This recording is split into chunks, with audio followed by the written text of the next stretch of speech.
The overall goal of this method is to provide a simple and effective TEM negative staining procedure for viral samples within biocontainment. This method can help answer key questions in virology about the morphology and structure of viruses being investigated. The main advantage of this technique is that it provides easy and effective handling of electron microscopy grids within biocontainment environments.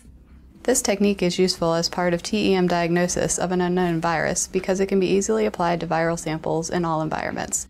Though we have primarily used this method to aid in virus TEM studies, it has much wider application and can be used in EM investigation of most nanoparticles.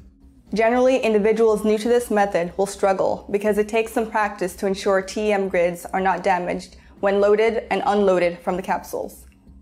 We first had the idea for this method when we were having problems handling small EM grids in biocontainment.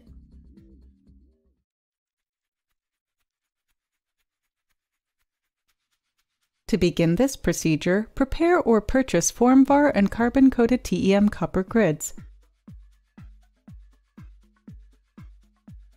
Insert the coated TEM grids into capsules.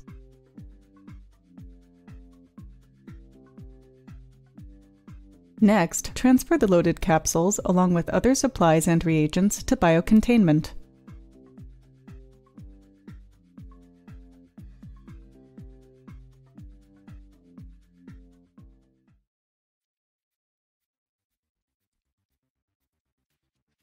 To begin, attach the capsule to a pipette.